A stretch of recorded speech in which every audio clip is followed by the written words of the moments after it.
Bonjour à tous, bienvenue au webinaire du jour. Je m'appelle Laura et je serai votre présentatrice aujourd'hui et pour les sessions de webinaire à venir organisées dans le cadre de l'accélérateur du numérique, donc un programme d'Amazon. N'hésitez pas à aller sur le site si vous voulez voir plus de contenu. On est ravis de vous voir aussi nombreux aujourd'hui avec notre partenaire Start the Fuck Up. Donc on va attendre les Salut. retardataires. Ouais, David, je te laisse peut-être dire coucou. Non, je dis juste bonjour à ceux qui sont là Ok, à l'heure. Bravo. Du coup, voilà, on attend quelques petites minutes les retardataires. En attendant, n'hésitez pas à vous familiariser avec le chat. Donc, vous pouvez poser des questions en déroulant le menu à droite et en ouvrant la boîte de texte qui s'appelle questions. Je lirai bien sûr tout le contenu écrit et n'hésitez pas à nous donner des feedbacks si vous avez des questions spécifiques ou s'il y a des sujets que vous aimeriez voir traités en webinaire. Vos recommandations seront toutes prises en considération pour les prochaines sessions. Donc voilà, on attend encore 2 petites minutes avant de commencer.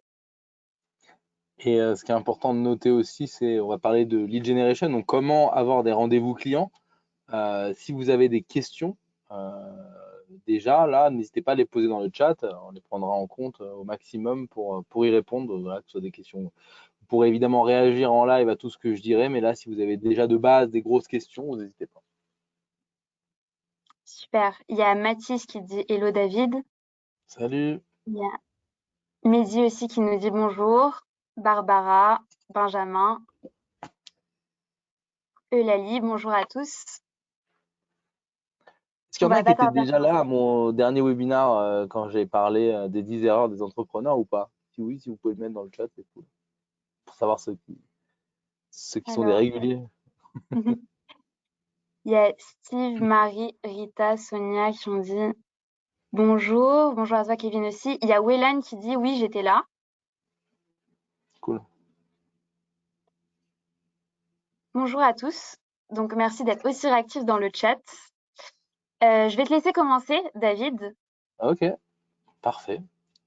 Enchanté à tous. Donc là, les 32 personnes. Donc l'idée de ce webinaire, c'est de parler de lead gen, mais d'essayer aussi d'être le plus interactif possible. Donc n'hésitez pas à poser toutes vos questions et Laura m'interrompra pour pouvoir, pour que je puisse y répondre. Donc aujourd'hui, avant de commencer, je vais me présenter. Moi, je suis le cofondateur d'un studio d'innovation qui s'appelle Start the Fuck Up, où globalement, ce qu'on fait, c'est qu'on accompagne des grands groupes dans le lancement de leurs projets innovants. On bosse avec quasiment voilà, tout le CAC 40 et ils viennent nous voir en disant voilà, on veut lancer tel nouveau service ou tel nouveau produit, aidez-nous et nous, on les aide en leur donnant un peu le meilleur des startups. On est tous des entrepreneurs, on a tous monté des boîtes. Moi, j'ai monté 4 boîtes. J'ai planté les 2 premières. Ça m'a permis de réussir la troisième et là, en train de réussir la quatrième. Mais voilà, c'est vraiment ma passion de lancer des produits, des services de 0 à 1. Voilà, on est fan de tests rapides, on fait tout en co-conception, ce qui nous donne un aspect un peu pédagogique sympa. Euh, on fait beaucoup de contenu original. Je vous invite à aller sur notre site stfu.pro ou startthef.com ou .co, comme vous voulez. On a tous les noms de domaines possibles pour être sûr que les gens soient bien dirigés. Mais donc, on a des toolbox avec tous les outils dont je vais vous parler aujourd'hui que vous pourrez retrouver dans la toolbox. On a un podcast où on interviewe les meilleurs entrepreneurs, en tout cas les entrepreneurs les plus à succès de France. Et on a aussi une newsletter. Donc voilà, n'hésitez pas à nous suivre. Ça nous ferait plaisir de diffuser un peu tout ce qu'on sait et tout ce qu'on a bossé depuis des 5 ans maintenant qu'on a lancé Start the Fuck Up. Enchanté. Donc vous allez voir, mes slides sont en anglais parce que c'est plus sympa, mais je vais parler en français. Donc, s'il y a des choses que vous ne comprenez pas, vous n'hésitez pas. Donc Start the Fuck Up, je l'ai présenté. On va parler de lead generation. Donc lead generation, c'est le terme, on va dire, consacré pour globalement dire comment est-ce que je génère des rendez-vous avec des potentiels prospects. Ça peut marcher en B2C, ça peut marcher en B2B. B2C, donc to customer, B2B, business to business. Par exemple, Amazon, c'est à la fois les deux. Parce que d'un côté de la marketplace, ils doivent trouver des business pour vendre. Et de l'autre côté, des customers comme toi, comme moi, pour acheter. Donc voilà. Oh là, on fait une petite mise à jour. Voilà, ça va reprendre, ne vous inquiétez pas. Hop. Oula, où est-ce qu'elles sont mes slides? Bon. On a Mehdi qui demande déjà, ça concerne toutes les entreprises. quand tu parlais des leads. Alors, oui, c'est-à-dire, qu'est-ce que tu entends par toutes les entreprises? Oui, oui. L'idée, c'est globalement, quand tu es une entreprise, tu dois vendre. Si on résume, tu as deux types de personnes à qui tu peux vendre, des business ou des customers. Globalement, à moins que tu vendes à des gouvernements, mais bon, la plupart du temps, voilà. Et donc là, on va parler de comment est-ce que tu fais pour avoir des nouveaux clients. D'accord? Que tu sois un service, un produit, ce que tu veux. Ok? Tu vas voir, ça va être assez clair et n'hésite pas, si tu as des questions plus spécifiques sur ton cas particulier, de réagir au fur et à mesure. Ok? Donc déjà, lead generation, le plus important, c'est la cible. Ça, c'est un truc super méga important. Tout ce que je vais dire n'est valable que si vous adressez la bonne cible. Je vais dire des exemples bateaux, mais si tu vas vendre un service à destination des employés de grands groupes et que tu te trompes et que tu vas targeter, donc cibler, je dis n'importe quoi, des entrepreneurs, bah, ça ne va pas marcher. Tu vois, si tu veux vendre des culottes menstruelles et que tu vises des hommes, bah, tu ne vas pas en vendre. Okay, donc tout ce que je vais dire, là je donne des exemples basiques, mais vous allez voir à quel point, notamment que ce soit dans du B2B ou du B2C, à quel point tous, tous les canaux d'acquisition intéressants pour générer de nouveaux rendez-vous ne marchent ou ne marchent pas que par rapport à une cible. C'est-à-dire que tu as des cibles qui vont être très sensibles à certains canaux, d'autres non. Okay, donc je mets juste ça et je vais y revenir tout au long du truc, vous allez voir, ça va être assez clair. Théorie maintenant. On va parler de la théorie. Donc, il y a un funnel, donc un tunnel très connu qui s'appelle AARRR. Okay, c'est globalement une bonne manière de se représenter la vie de votre entreprise d'un point de vue business. Tu as donc 5 étapes. La première, c'est l'acquisition. C'est ce sur quoi on va se concentrer. C'est comment est-ce que tu fais en sorte que tes clients potentiels entendent parler de toi. Ça, c'est le truc le plus important et quand tu es au début, c'est ça qui va être la clé. Sauf que ça n'a de valeur, ça, que si en fait tu arrives à convertir la suite. Une fois que les gens sont arrivés sur ton site, comment est-ce que tu les actives? Tu arrives au deuxième aspect. Ok, comment est-ce que tu fais? Après, je vais te donner un exemple, par exemple. Mais tu vas vendre un logiciel à destination des PME pour leur comptabilité. Un, comment est-ce que tu fais de l'acquisition? Comment tu fais en sorte que les PME dans ta cible arrivent? Deux, comment tu actives? Comment tu fais en sorte que la personne qui arrive sur ton site ou qui entend parler de toi prenne un rendez-vous avec toi, puis devienne client chez toi? Puis, étape numéro 3, comment est-ce que tu fais pour le garder, ce client? Comment est-ce que tu fais pour qu'il revienne et qu'il commande tous les mois des choses chez toi? Quatrièmement, comment est-ce que tu fais pour faire en sorte que il te conseille à tous ses amis? Et enfin, tout ça va te créer du revenu. Ok, si je donne un exemple, normalement, beaucoup de gens ici ont déjà utilisé ce qu'on appelle des softwares en freemium. Ok, je vais vous donner un exemple. Est-ce que vous utilisez par exemple Spotify? Ok, Spotify, normalement, là, c'est un truc Deezer, Spotify. Bah, leur problématique, c'est un, comment est-ce qu'ils font en sorte que vous entendiez parler de Spotify? Deux, comment est-ce qu'ils font en sorte que vous créiez votre compte Spotify? Trois, comment est-ce qu'ils font en sorte que vous écoutiez tous les jours de la musique sur Spotify ou des podcasts? Quatre, comment est-ce qu'ils font pour que vous en parliez à vos amis? Et cinq, comment est-ce qu'ils font pour que vous dépensiez votre argent et donc vous vous abonniez au premium de Spotify? Ok, je ne vais pas passer 2 heures sur ça, mais c'est hyper important de comprendre pour votre business à quel moment vous avez des problèmes. Souvent au début, quand tu démarres, bah, ce qui t'intéresse, c'est l'acquisition. Mais une fois que tu as réussi à amener des gens sur ton site, à amener des gens sur ton service, comment tu les actives, comment tu les retiens, comment tu fais en sorte pour qu'ils te recommandent d'autres clients et enfin comment tu fais de l'argent avec eux. Okay, c'est un bon framework, ça s'appelle, pour comprendre ça. Et en fait, aujourd'hui, on va se concentrer sur la première partie, mais ayez bien en tête dans votre business que la première partie, une fois que tu l'as réussi, si tu n'as pas la suite, bah, en fait, tu auras fait des efforts pour rien parce qu'au final, ce qui compte, c'est de gagner de l'argent. Ok, c'est un funnel, c'est un framework assez connu, mais je trouve qu'il explique assez bien comment tu fais pour réussir dans ton business. Moi, j'ai essayé aussi, là c'était un framework, vous voyez, plutôt SaaS ou plutôt B2C. Si tu le fais en B2B, par exemple, si tu veux vendre des missions, mettons, tu es un freelance en graphiste, tu es un freelance graphiste, comment est-ce que tu fais pour vendre des missions? En fait, je l'ai découpé en plusieurs étapes qui reviennent un peu au même, mais avec des mots différents. Le premier, donc, c'est la lead gen. Et c'est ce qu'on va creuser tout à l'heure.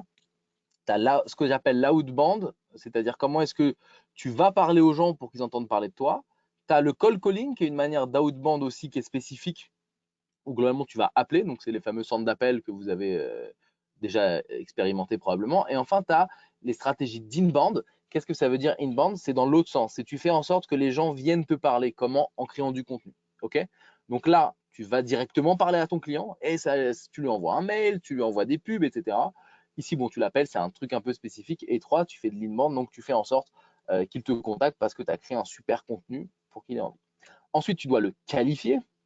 Donc souvent, tu fais des calls de préqualification, des rendez-vous de qualification pour être sûr que le client qui est venu à toi est vraiment intéressant. Puis tu vas lui faire la vente. Donc là, tu as tout ce qui est création d'un pipe de vente avec ton cycle de vente qui a durée variable.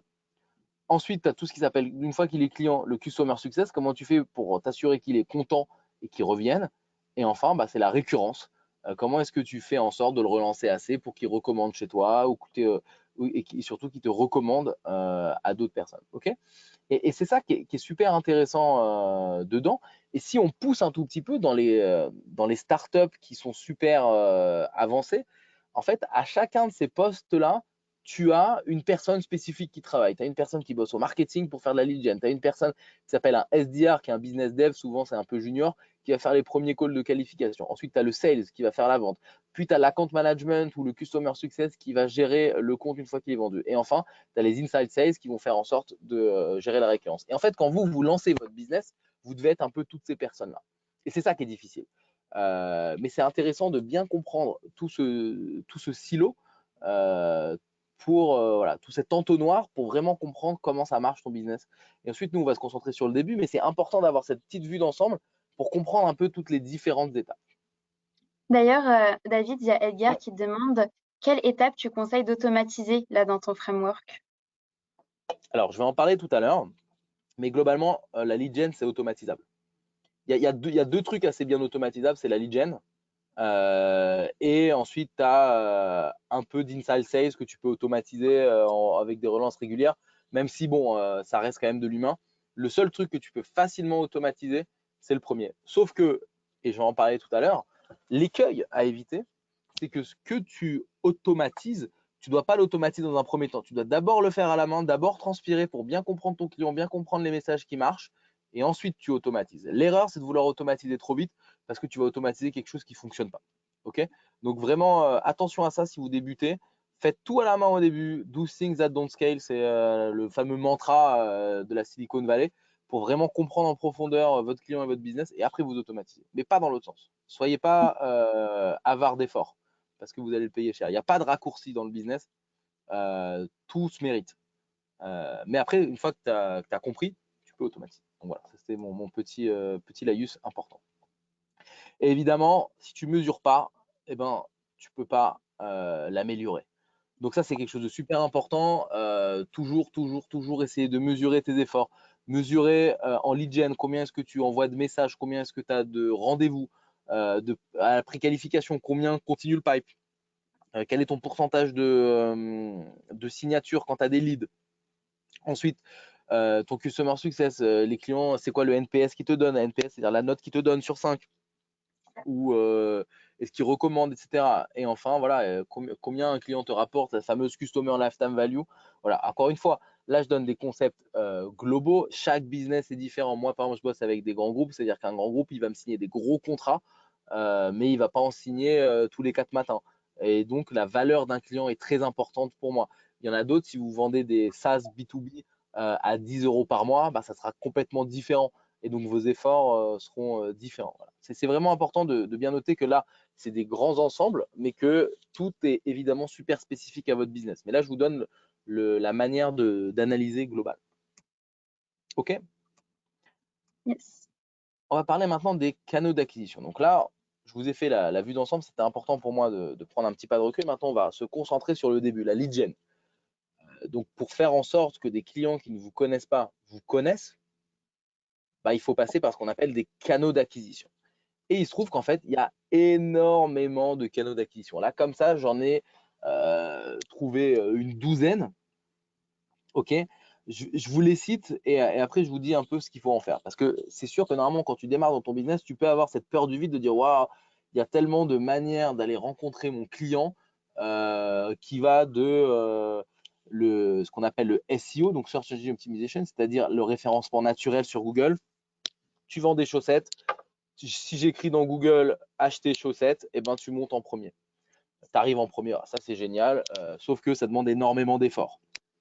Ok, et que selon ce que tu vends, bah, il y aura des choses qui seront plus ou moins faciles à atteindre. En effet, si tu veux vendre des chaussures et que tu veux être premier dans la recherche, acheter chaussures ou acheter basket Nike, tu n'as aucune chance globalement parce que c'est préempté de chez préempté par 1 milliard de sites qui font du volume de ouf.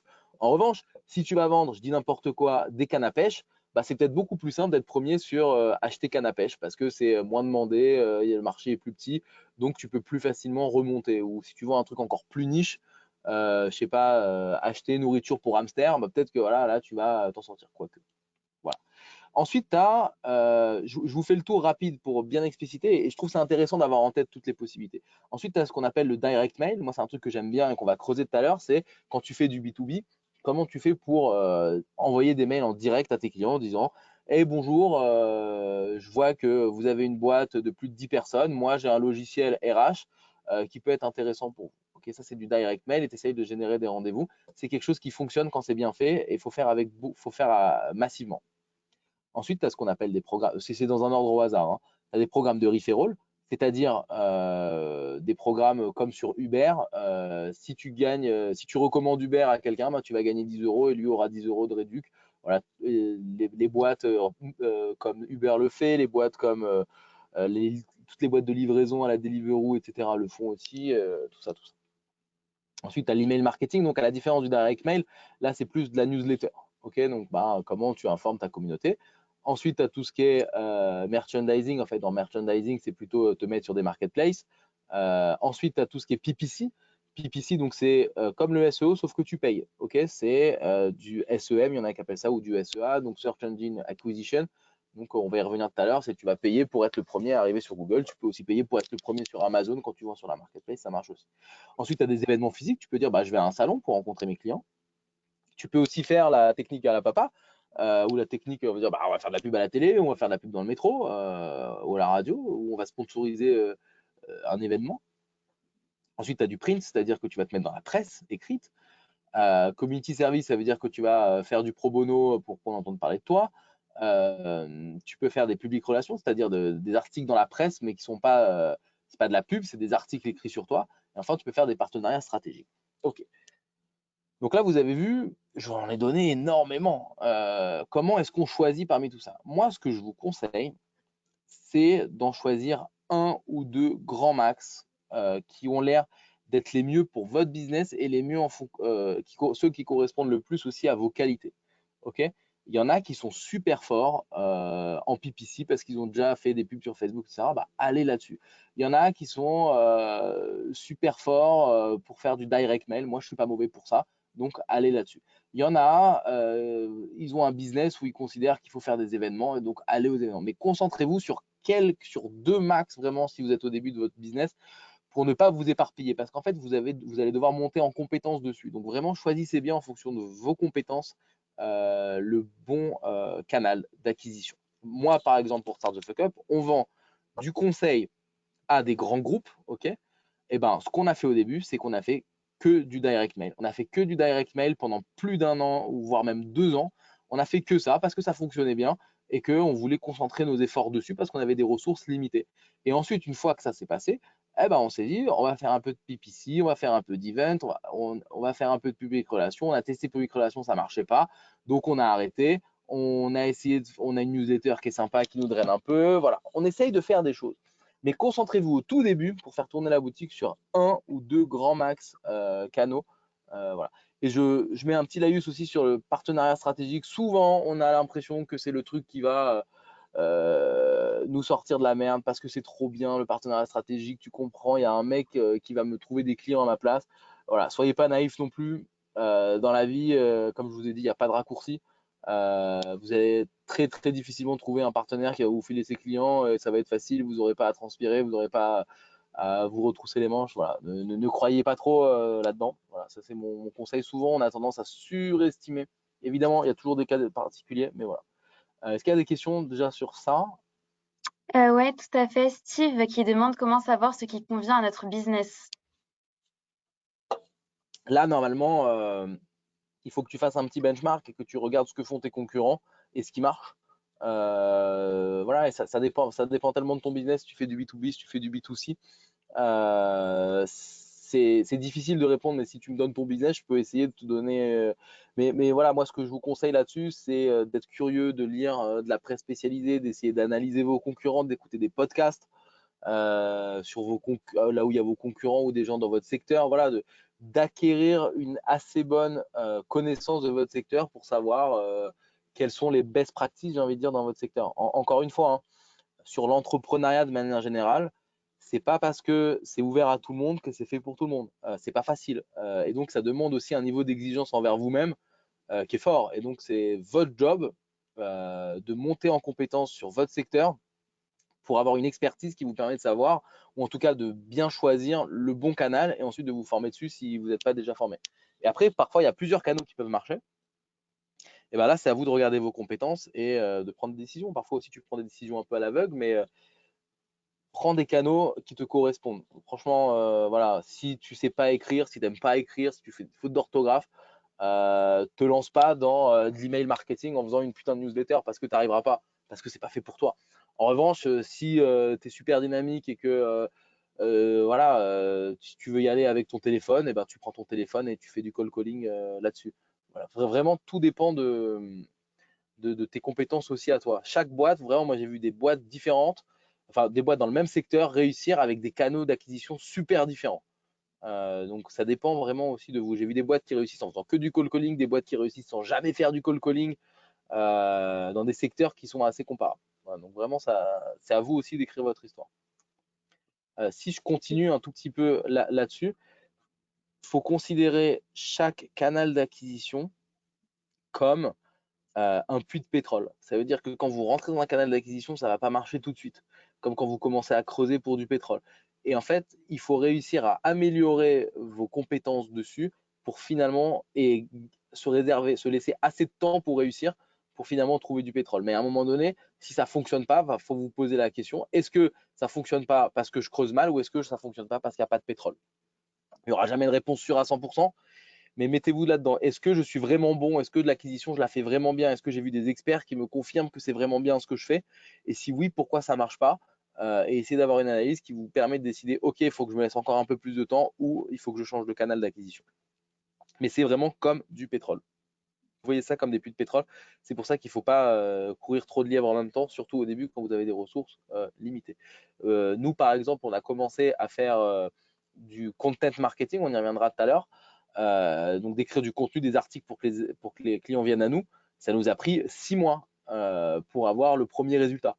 Mais on a continué, on s'est amélioré, on a créé une masse d'articles et de contenus qui nous a permis de devenir vraiment visible. Et là, ça a commencé à ramener des clients. Et voilà, c'est vraiment comme ça qu'il faut réfléchir. Ok, François d'ailleurs te demande s'il vend un service au particulier qui est gratuit, qui est totalement gratuit comme service, comment il peut choisir un de ces canaux? Bah, c'est quoi le service? C'est difficile de répondre, mais c'est quoi ton service, Yvan? François, du coup, si tu veux François, répondre dans le pardon. chat. En attendant, Eulalie, elle nous demande aussi comment tu passes du B2C au B2B en utilisant le même canal. Alors, encore une fois, c'est difficile de répondre quand Ouais, c'est j'imagine. comme ça, mais normalement, un business, il est soit B2B, soit B2C.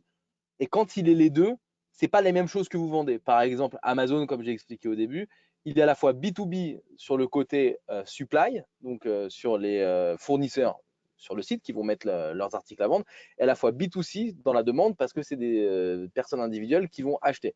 Et donc, la boîte, comme c'est une marketplace, elle est séparée en deux, et tu as des stratégies pour l'un, des stratégies pour l'autre. Et normalement, les deux ne se rencontrent quasiment pas. Évidemment, ça se rencontre dans les faits parce que l'un se nourrit de l'autre, mais c'est vraiment deux trucs différents. Il y a des boîtes aussi, par exemple, en ce moment, il y a des des formations, vous savez, des boîtes qui vous font de la formation à la data, de la formation au code. Bah, eux, c'est du B2C d'un côté, mais ils ont aussi un peu de B2B parce qu'ils vont se dire, bah, en fait, j'ai plein de super profils, bah, je vais les placer, je vais faire chasseur de tête.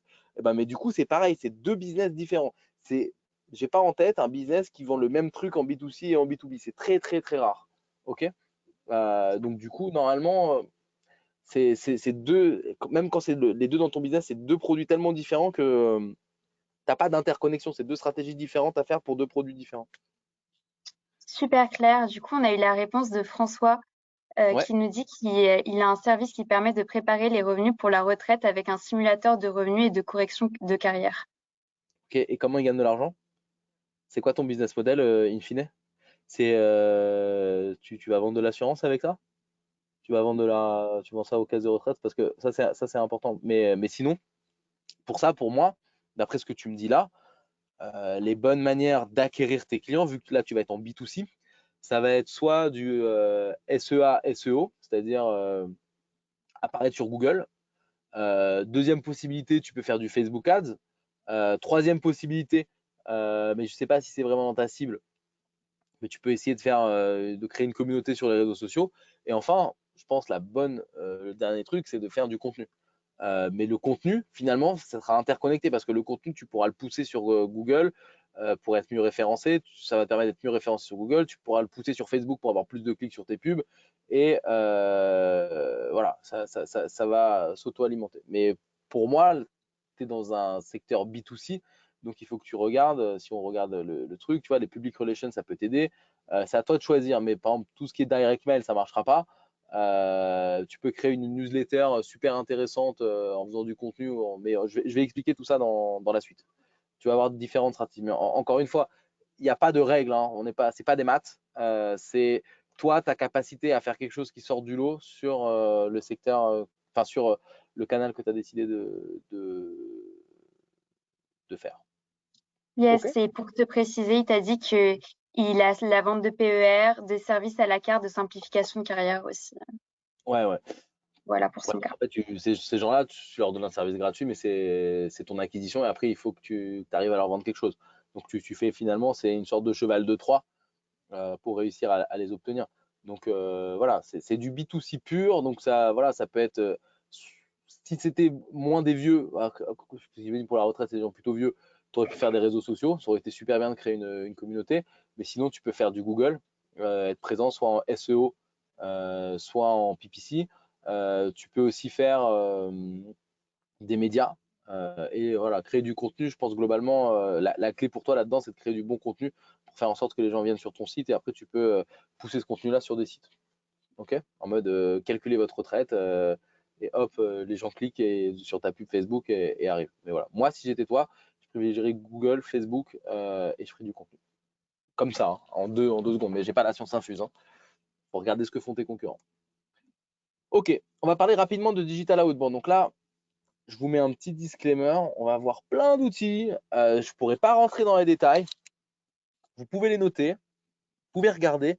Mais moi, ce que je veux vous transmettre ici, c'est surtout la logique dans laquelle ça s'inscrit.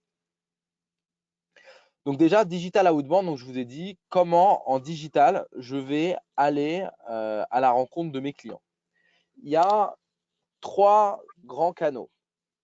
Les deux premiers qui sont plutôt B2C, même si peuvent être utilisés Google en B2B.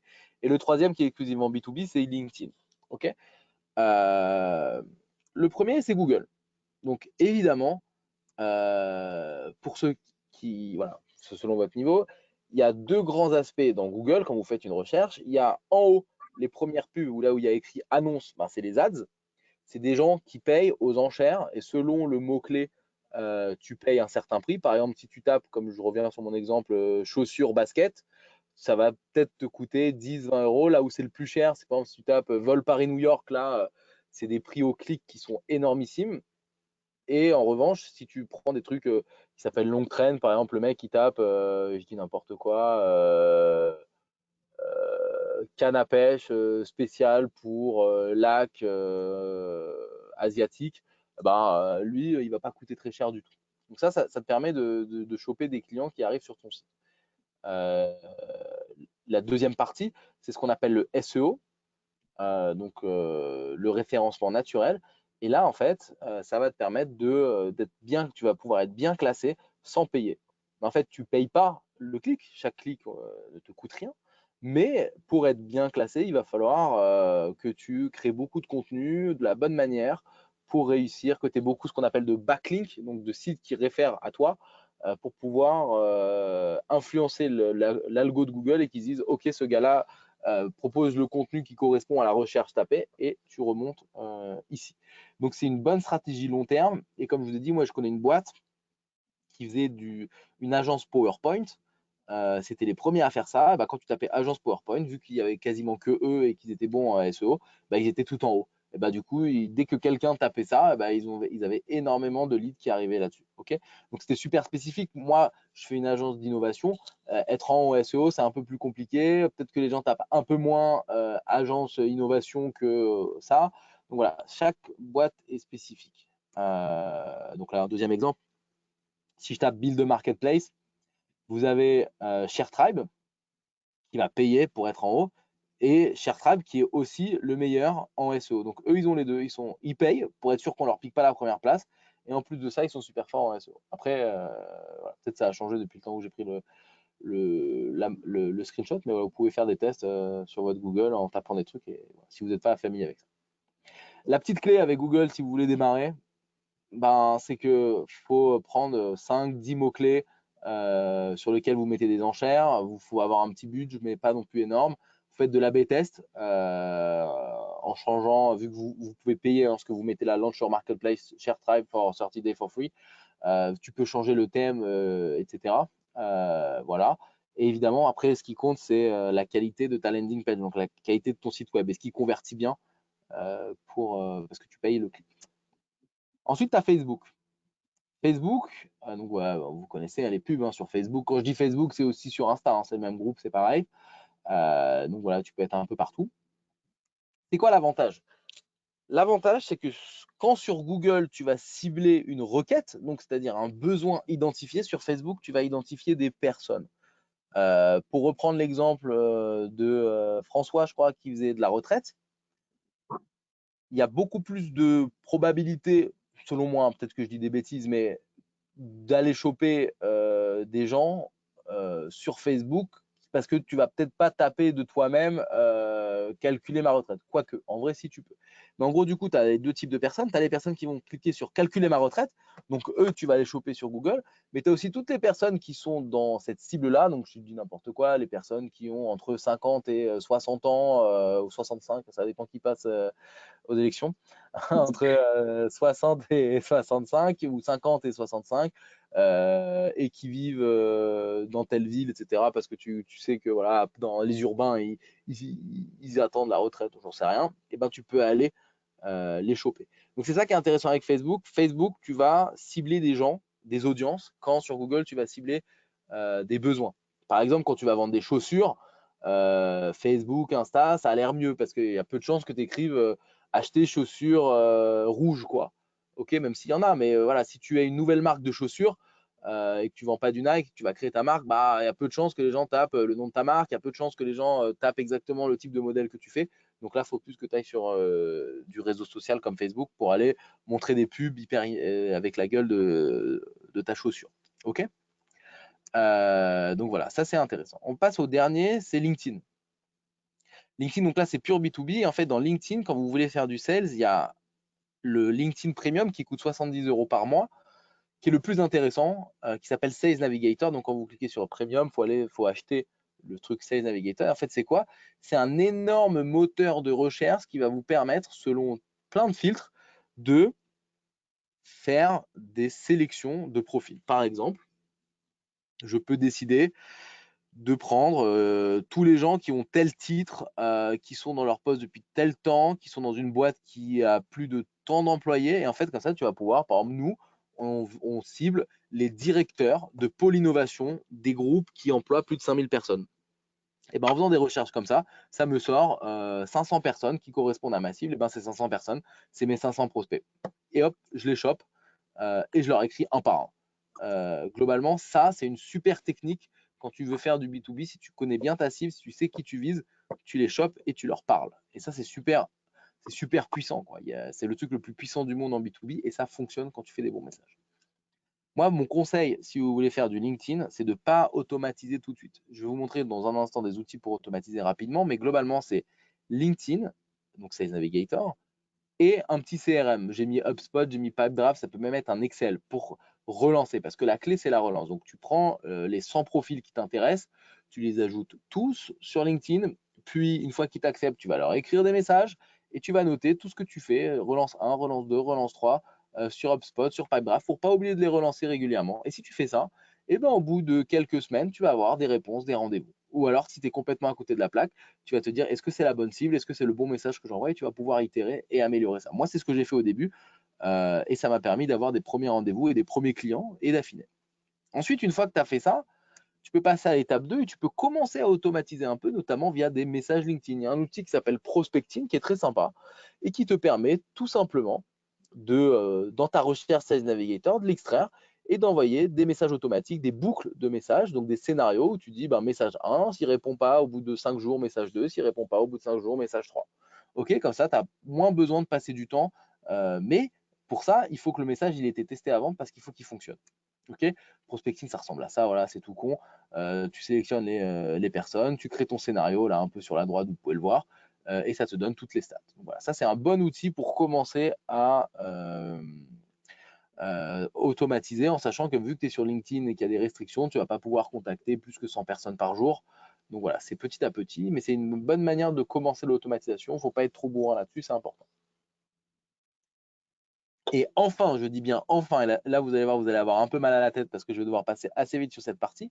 Mais une fois que tu remarques que tu as un bon schéma, tu as repéré les bonnes cibles, que ça répond plutôt bien et que tu peux automatiser vraiment, là tu peux passer à des outils plus poussés qui vont automatiser l'envoi d'email. Donc là, globalement, c'est LinkedIn que tu vas connecter avec un premier outil qui s'appelle Scrap, qui va scraper ta recherche, puis Drop Contact qui va te donner les mails des gens, Neverband pour t'assurer que les mails sont bons, et enfin un outil comme Clemty, comme Lemlist, qui va permettre d'envoyer des boucles d'emails à ces personnes-là.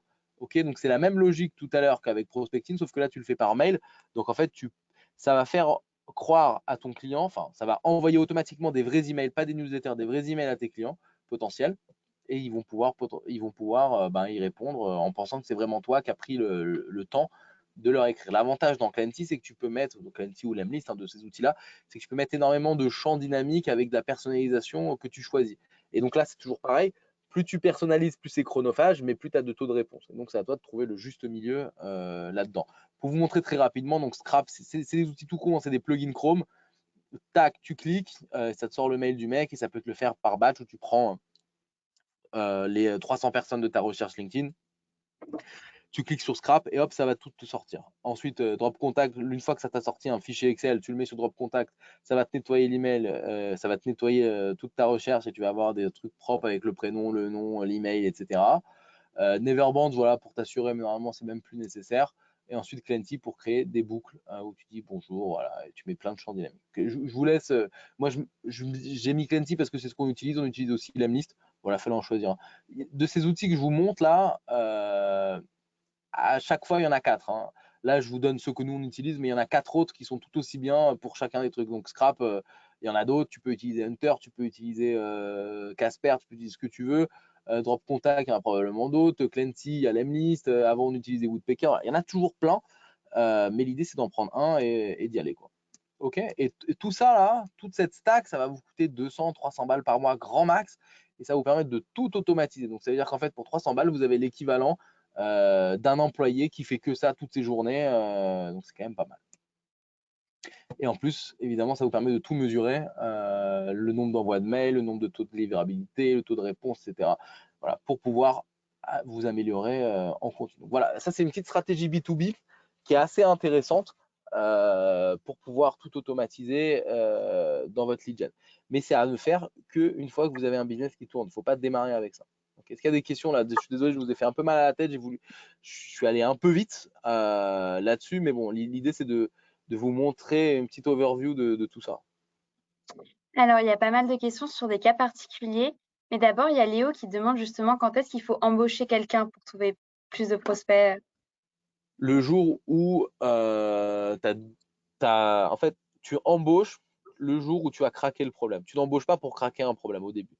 C'est-à-dire qu'une fois que tu as compris comment ça marche et que tu sais exactement ce qu'il faut faire, bah là, et que ça marche et que ça te rapporte assez d'argent, bah là, tu embauches quelqu'un pour le faire. Comme ça, toi, tu peux te concentrer sur craquer un autre problème. Globalement, si on résume, l'entrepreneur, il arrive, il craque un problème, il met en place un process et il embauche quelqu'un pour mettre en place pour réaliser ce process. C'est comme ça que ça fonctionne. Si tu n'arrives pas à résoudre un problème et tu penses qu'en embauchant quelqu'un, il sera meilleur que toi, c'est un problème. Les seuls qui arrivent à faire ça, c'est les startups qui ont levé beaucoup de fonds. Et là, ils se disent, bon, allez, pour aller plus vite, je vais prendre un mec qui l'a déjà fait, qui est meilleur que moi. Mais pour ça, il faut avoir levé beaucoup de fonds. Mais dans la vie normale, il faut que toi, tu arrives à craquer le problème et ensuite tu embauches quelqu'un pour réaliser ton process. Okay, c'est comme ça que ça fonctionne normalement. Ok, très clair. Donc, il y a Nicolas qui demande des précisions en B2C et justement, il y a Pierre-Baptiste qui nous avait envoyé son cas un peu Ouais, en amont. Donc, Pierre-Baptiste, c'est un vendeur sur Amazon qui vient des régions et il vend des jeux d'alcool pour adultes, donc sur les régions. Donc, un jeu qui s'appelle Can I Drink et il demande comment attirer plus de prospects, surtout quand on vend sur une marketplace comme Amazon où il y a des milliers de vendeurs. Et quand on est ouais. sur les jeux d'alcool, comment se démarquer en sachant que son produit est déjà assez particulier puisqu'il est ancré dans les régions. Donc voilà, il voulait te poser toutes ces questions.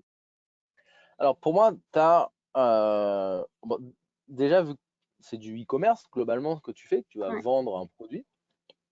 Déjà, tu as deux choses à différencier. Tu as les clients que tu vas avoir directement et les clients que tu vas avoir via les marketplaces. Pour les clients que tu vas avoir via les marketplaces, pour démarrer ça via Amazon, bah, il va falloir que tu te positionnes dans un maximum de marketplaces.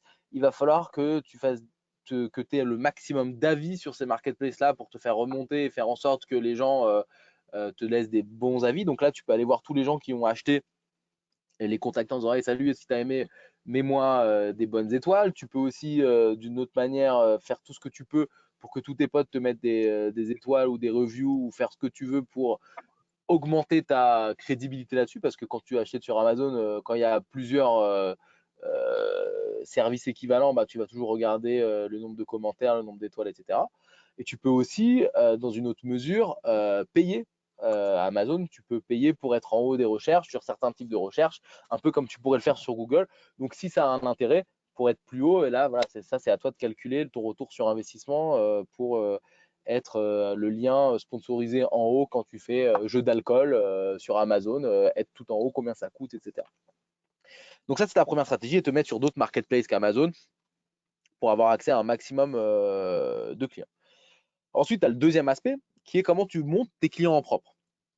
Pour moi, les réseaux sociaux ont l'air assez adaptés parce que ça m'a l'air un peu osé de penser que les gens vont taper jeu d'alcool sur Google. Et encore, à la limite, si c'est jeu de cartes alcool, il y a peut-être, tu peux regarder, hein, il y a des outils sur Google qui te permettent de voir il y a combien de gens, mais il y a probablement une possibilité de monter en SEO et donc d'être en référencement naturel là pour faire venir les gens sur ton site. Et là, tu peux même peut-être même payer sur Google pour faire en sorte que quand les gens y cliquent, ils arrivent à toi. Et ça ne doit pas coûter très très cher.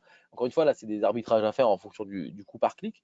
Mais là, la clé, ça va être ta page. Est-ce que ta page, elle envoie assez de rêves? Est-ce que les images sont assez belles? Est-ce que tu expliques assez bien ton truc? Est-ce que la page est assez optimisée pour pousser les gens à acheter? Est-ce que ton checkout, il n'est pas trop long? Parce que voilà, Amazon, ça fonctionne parce que le checkout, il est exceptionnel. Sur Amazon, tu cliques, tu swipes et tu as acheté en fait. Tu t'es même pas rendu compte que tu avais acheté, tu as acheté. C'est plus simple qu'envoyer un texto. Donc ça, c'est le truc poussé à l'extrême, c'est Amazon. Mais toi, voilà, combien il y a d'états dans ton checkout, combien de clics, plus tu enlèves de clics, mieux c'est, comment tu réassures.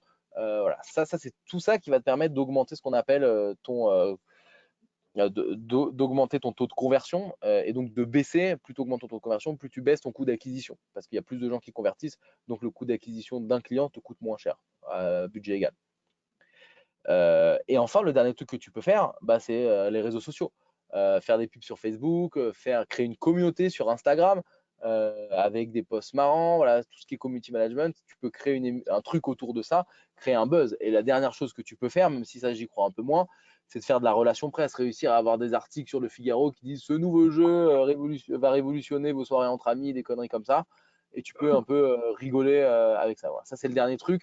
Je le conseille pas au début, mais voilà, moi, si je suis toi, sur les marketplaces, j'essaye d'être partout, d'augmenter mes avis, etc. Et en propre, ben, tu optimises ton site d'une part, et ensuite, tu peux aller sur Google et sur les réseaux sociaux pour essayer d'être bien euh, là-dessus. Voilà, à la fois en Super. payant et à la fois en naturel. Voilà comment je ferais rapidement. Hein. C'est super dur de donner des conseils hyper précis avec un brief aussi court, mais voilà ce que je ferais. Ouais. Merci beaucoup. Donc, si vous voulez nous envoyer vos case studies, n'hésitez pas à utiliser l'adresse mail de l'accélérateur du numérique. On va prendre les autres questions.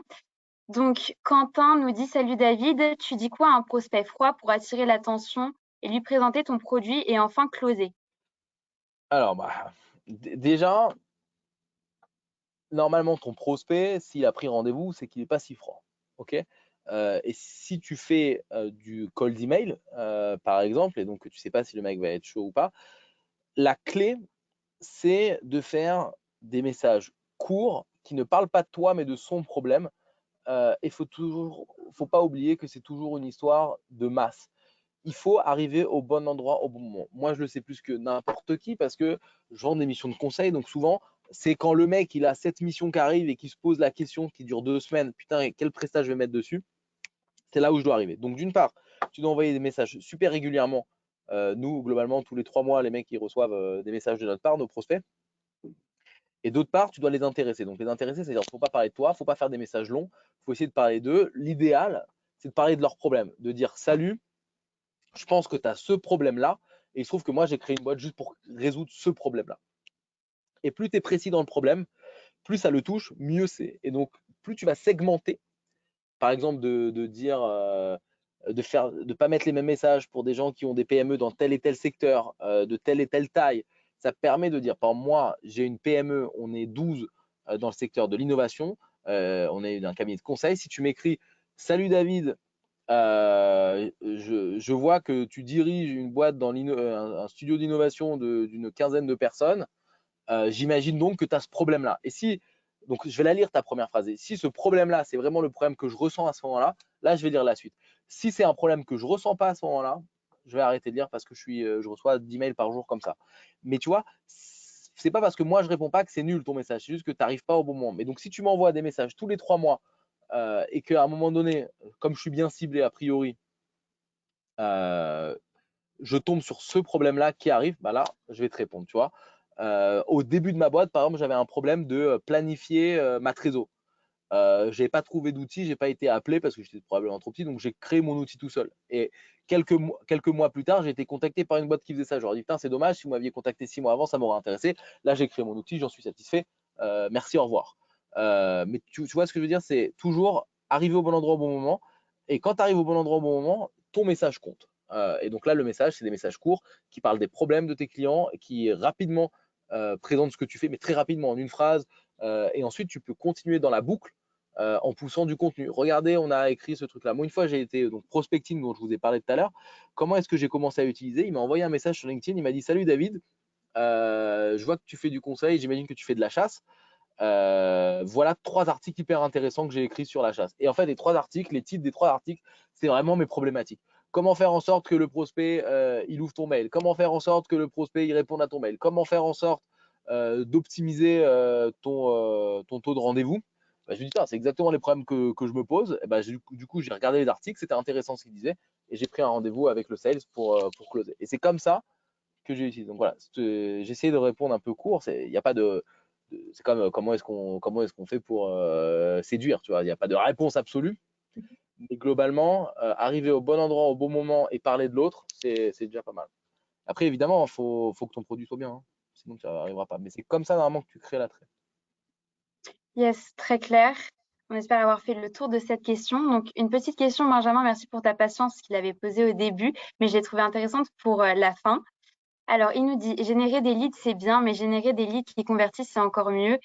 Qu'est-ce qui permet de booster les taux de conversion selon vous, hormis la base, le ciblage? Bah, donc déjà, évidemment, j'allais te répondre ça, c'est le ciblage.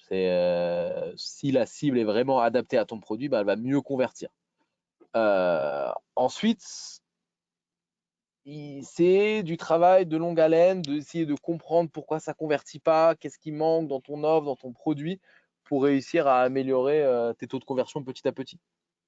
Il n'y a pas de... Ce qui compte déjà, c'est d'avoir des rendez-vous. Mais j'ai envie de te dire, avoir des rendez-vous, là, on a vu 2-3 techniques, c'est de la technique. Normalement, si tu es bon, même avec un produit de merde, tu vas réussir à avoir des rendez-vous. Parce que c'est vraiment, c'est une technique, quoi. Et ensuite, bah là, il va falloir écouter ton client, comprendre sans se mentir à toi-même pourquoi il n'achète pas. Est-ce qu'il n'achète pas parce que tu as été mauvais en vente ou est-ce que tu es plutôt bon en vente mais il n'achète pas parce que ton produit ne lui correspond pas. Et ensuite, discuter. Discuter avec tes équipes. Est-ce que le problème, c'est du marketing? Est-ce qu'on cible mal? Non. Est-ce que le problème, c'est du sales? Est-ce que le sales, il est mauvais? Non. Est-ce que le problème, du coup, c'est le produit? Ah bah ouais, c'est peut-être le produit. Ouais, du coup, comment est-ce que j'améliore mon produit? Comment est-ce que je change certaines fonctionnalités, quelles sont les fonctionnalités qui manquaient pour que le client soit là. Donc là, c'est vraiment de l'écoute client et améliorer petit à petit ton produit pour qu'à la fin, bah, ça fonctionne, quoi. Et après, à côté de ça, tu as tout ce qui est réassurance. Le fait d'avoir plus de clients, de montrer que voilà, nous au début, quand on vendait le truc et qu'on avait 3 pauvres clients, bah, c'est pas pareil qu'aujourd'hui quand on dit qu'on a 50 clients et qu'on montre que voilà, la mission que tu me demandes, bah, en fait, j'ai déjà faite il y a 3 semaines avec L'Oréal. Ah ouais, merde, ouais, ça a l'air intéressant. En fait, évidemment, plus tu vas grandir, plus tu vas avoir de l'assurance, plus ça va être facile de vendre. Mais au début, il faut voilà, écouter tes clients, savoir que c'est des early adopters qui vont te faire confiance alors qu'ils ne devraient pas forcément. Et ensuite, améliorer ton produit en écoutant bien le client. Et ça, c'est un truc important dans l'entrepreneuriat en général, de ne pas se mentir. Ok. Ne te mens pas à toi-même. Quand le mec ne signe pas, essaye de comprendre pourquoi. Globalement, il y a 3 raisons. Un, ton produit il est merdique. Deux, tu es un mauvais vendeur. Trois, tu as mal ciblé. Enfin, dans l'ordre que tu veux. Mais c'est toujours un des 3. Donc, pose-toi les bonnes questions. Et ça peut être les 3 réponses en même temps hein, aussi. Mais voilà, c'est globalement mes quelques conseils. Encore une fois, c'est difficile hein, de répondre de manière générale à ces questions-là. Mais voilà, Très c'est clair. un jeu infini, tu vois. Il n'y a pas un bon produit au bon moment, etc. C'est toujours une amélioration continue pour toutes les boîtes. Il y a une boîte qui s'appelle Payfit, par exemple, que vous connaissez peut-être, qui est une licorne. Je ne connais pas une personne qui est satisfait du produit. Mais parce qu'en fait, il n'y a tellement pas d'alternatives que les gens continuent à utiliser et ils lèvent des fonds parce qu'ils ont des bons chiffres. Mais c'est une catastrophe. Les retours clients sont catastrophiques. Mais voilà, ils arrivent à continuer. Donc, il n'y a aucun produit qui est parfait. Même quand tu es une licorne, tu peux continuer à avoir un produit un peu merdique. Je ne vais pas me faire que des amis, mais j'ai eu que des mauvais retours sur PayPal. En tout cas, j'ai pas que des mauvais, mais beaucoup de mauvais. Ouais, j'assume. Ok, merci pour cette prise de position. Je pense qu'on a le temps de prendre le cas de Nicolas qui est assez intéressant puisqu'il vend du vin. Et donc, plusieurs des techniques que tu as évoquées, il ne peut pas les faire puisqu'il ne peut pas faire beaucoup de pubs sur le net. Donc, il nous a donné son site, l'Odyssée des vins. Et il te Ouais. demande des conseils du coup. Est-ce qu'il peut Alors, utiliser les mêmes systèmes qu'en B2B ou pas? ah oui, bien sûr. Attends, oh, comment te dire? Il y a une boîte quand même qui s'appelle Le Petit Ballon qui est énorme, hein, qui a un abonnement à des bouteilles de vin.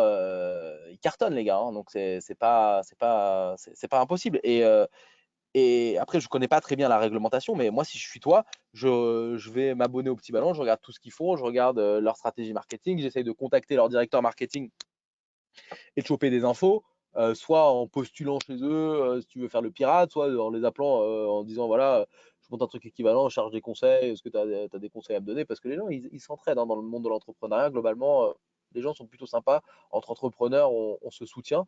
Voilà, moi, j'ai quand même le sentiment que ton truc, bah, je sais pas, peut-être que je dis des bêtises, mais a priori, pourquoi est-ce que tu pourrais pas faire de pub Facebook? Tu n'as peut-être pas le droit de montrer du vin, mais si tu vends, je sais pas, si tu montres une belle image d'un vignoble et tu dis les meilleurs vins chez vous, ou voilà, je sais pas exactement ce que tu vends, mais je pense que tu peux utiliser les réseaux sociaux, tu peux utiliser Google sur des mots-clés comme abonnement vin ou découvrir un nouveau vin, des choses comme ça. Tu peux faire de l'acquisition hyper ciblée du coup, je sais pas, dans des groupes, créer dans des audiences très spécifiques qui like des groupes de vin et des choses comme ça. Tu peux faire des partenariats avec je sais pas, des cours d'œnologie, des conneries comme ça, pour commencer à créer une première base, ensuite par referral le monter. Il y a plein de stratégies. Hein. Je ne pense pas que le fait que tu vendes de l'alcool soit si problématique. Si tu me disais que tu vendais du film porno, je te dirais que c'est autre chose. Mais a priori, de l'alcool, il y a pas mal d'exemples de boîtes qui arrivent à créer des choses très sympas. Il y a aussi là, il y a une boîte qui te permet d'acheter ton propre vignoble, une parcelle de ton vignoble, était faite par des meufs d'HEC, c'était ce qui est top. J'ai oublié le nom de la boîte. Mais voilà, il y a pas mal de boîtes dans ce secteur-là du vin hein, qui marchent bien, surtout en France. Où on est quand même des bons amoureux du vin. Donc je pense que tu devrais regarder les stratégies faites par tes concurrents, les appeler même directement pour avoir des bons insights de leur part et faire comme eux. Super, il y a déjà Nicolas qui te remercie dans le chat. Donc, Avec plaisir. autre Je question fais ce que je de peux, hein. Mathis. Yes. Mathis qui te demande c'est quoi ton meilleur CTA à la fin d'un premier call email, proposer un créneau pour un call ou un Calendly? Alors CTA, c'est call to action, hein. C'est le bouton qui fait que moi, je j'aime pas le Calendly parce que je trouve que je vais parler à quelqu'un. Je trouve que c'est super abrupt de dire salut, je viens de présenter mon produit et d'ailleurs vas-y prends rendez-vous dans mon agenda. Ah, je trouve ça pas cool dans du call d'email, tu vois. Si c'est de l'inbound où le mec vient à toi et que à la fin du process d'inbound tu peux prendre un rendez-vous dans un Calendly, ça je dis ok. Mais sinon, je trouve que c'est un peu abrupt de dire au gars, bah, si tu es intéressé, prends dans mon Calendly. Moi, ce que je fais, c'est plutôt je crée une question en mode est-ce que vous seriez disponible dans les prochains jours, la semaine prochaine, lundi prochain, pour en parler. Et le mec répond. Par exemple, si tu mets toujours, même dans une boucle automatisée, est-ce que vous seriez dispo, par exemple, jeudi matin pour discuter ou par exemple jeudi à 10h pour en discuter avec moi. Si le mec il te répond OK, go jeudi 10h et que toi tu n'es pas dispo, bah, tu peux toujours lui répondre hello, merci, entre-temps le créneau est pris. Et là tu te proposes un autre créneau et la relation est créée. Moi j'aime bien proposer des créneaux pour montrer que voilà, même s'il y a de l'automatisation, à un moment il y a de l'humain derrière. Après ça c'est très personnel. Il y en a qui le font avec le Calendly, mais je sais que si moi tu vas me prospecter et que je te réponds OK, ça peut m'intéresser que tu m'envoies ton Calendly, il n'y a aucune chance que je le prenne. Mais parce que ça c'est ma manière de voir les choses. Ça, c'est peut-être c'est pas une vraie règle, hein, je veux pas placer ça comme ça. Mais moi, j'aime bien créer une vraie expérience, on va dire, un peu sympa. Déjà que le mec, il est sympa de répondre à ton call d'email. Après, j'essaie de lui proposer des créneaux. Mais donc, du coup, pour répondre à ta question, pour moi, le bon CTA, c'est est-ce que vous serez disponible pour discuter dans les prochains jours. Après, encore une fois, ça dépend de ce que tu vends. Moi, je vends des choses chères. Mes missions, elles valent des milliers, voire des dizaines de milliers d'euros. Donc, j'ai le temps de passer une heure de call ou 30 minutes de call avec quelqu'un. Si tu vends un SaaS à 10 euros par mois, tu as peut-être moins de temps, même si au début, il faut le faire. Très sincèrement, au début, il n'y a rien de mieux que de parler à des clients. Mais à terme, tu vas peut-être changer. Mais voilà, comme disait Keynes, à long terme, on sera tous morts. Donc, moi, mon conseil, c'est tu discutes avec tes clients et tu vois ce que ça donne. Et le jour où tu auras un problème d'allocation de ton temps et que discuter avec tes clients sera plus ta priorité, ça veut dire que tu as fait déjà beaucoup de chiffre d'affaires. Et donc, voilà. Ok, bah merci pour cette réponse, c'était très complet. On n'a pas le temps de prendre d'autres cas particuliers comme toi, Eulalie ou Jules, mais je vais vous envoyer le lien de Start the Fuck Up si vous voulez poser directement vos questions donc au groupe.